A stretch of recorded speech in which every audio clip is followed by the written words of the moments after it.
আগে তো ঈদের মতো লাগতো, এত বছর পরে অনেক ভালো লাগতেছে। স্বৈরাচার পতনের পর, ফ্যাসিবাদ পতনের পরে প্রথম পহেলা বৈশাখ পালন করছি। সবাই হচ্ছে নতুন সাজে সেজেছে, পুরো বাংলাদেশ নতুন সাজে সেজেছে। কি কি থাকছে আজকের দিনটি, আর কেমন উদযাপন করছেন আজকের এই দিনটি? আজকে আসলে আমাদের জন্য এই দিনটা অনেক স্পেশাল, কারণ অনেক বছর পরে আমরা এটা এইভাবে অনেক অতিরঞ্জিতভাবে আমরা উদযাপন করছি। আর চারিদিকে অনেক সুন্দর, আপনারা দেখতে পাচ্ছেন সবাই অনেক এফোর্ট দিচ্ছে আসলে এগুলো ক্রিয়েট করার জন্য। আর আজকে গান বাজনা খাওয়া দাওয়া সবই আছে, তা তো দেখতে পাচ্ছেন। আর সবচেয়ে আমার কাছে মনে হয় কি আমাদের ইউনিভার্সিটির ইউনিক দিক হচ্ছে আমাদের বেহুলার বিয়েটা।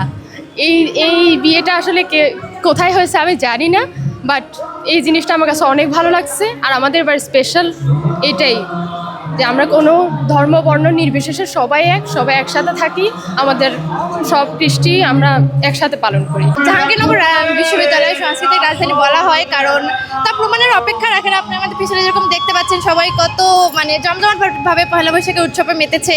এখানে সবাই হচ্ছে নতুন সাজে সেজেছে, পুরো বাংলাদেশ নতুন সাজে সেজেছে। জাহাঙ্গীরনগর বিশ্ববিদ্যালয় তার একটা অংশ হিসেবে বাংলাদেশকে তুলে ধরেছে। নতুন বছরের শুভেচ্ছা সবাইকে। প্রশাসনিকভাবে উদযাপন শুরু হয়েছে, উদযাপন কার্যক্রম। ব্যক্তিগতভাবে আমার উদযাপন এখনও শুরু হয়নি। আমি ইতিমধ্যে হলে যাব, গিয়ে হয়তো রেডি হয়ে বের হব উদযাপন করতে, বা একটু ঘুরবো সকলের সাথে। আর প্রত্যাশা করছি যে নতুন বাংলাদেশে আমরা স্বৈরাচার পতনের পর, ফ্যাসিবাদ পতনের পরে প্রথম পহেলা বৈশাখ পালন করছি। সেই পহেলা বৈশাখ এবং সেই নতুন বাংলাদেশ হবে একটা অসাম্প্রদায়িক বাংলাদেশ, ধর্মনিরপেক্ষ বাংলাদেশ।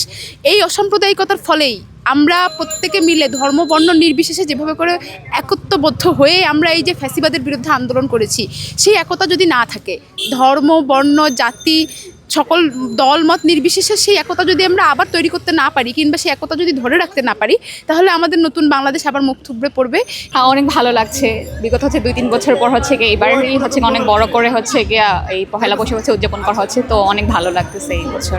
ঘন্টা হবে, আমি, আমার আন্টি, আমার ছোট বোন, আমার আম্মু। আজকে কি প্ল্যান আছে, কোথায় যাব? আজকে এদিক দিয়ে ঘুরবো। আসলে তো অনেক ভালো লাগে এবং অনেক দিন যাবত তো হয় না, এর জন্য অনেক দিন পর উৎসাহ বেশি। বাট আগে তো ঈদের মতো লাগতো, এত বছর পরে অনেক ভালো লাগতেছে।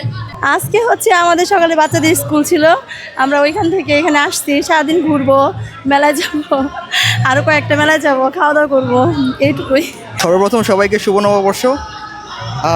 আমরা আসলে এই বাঙালির যে ঐতিহ্য আছে, ঐতিহ্যর সাথে শুভ এই নববর্ষটা আমাদের সাথে ওতপ্রোতভাবে জড়িত।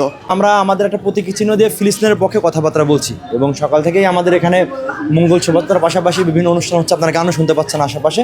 তো সব মিলায়ে আমাদের ক্যাম্পাসে যে সাংস্কৃতিক রাজধানী বলা হয় জাহাঙ্গীরনগর, সেটা পরিপূর্ণরূপে পালন করতে পারতেছে বলে আমাদের মনে হয় আর কি।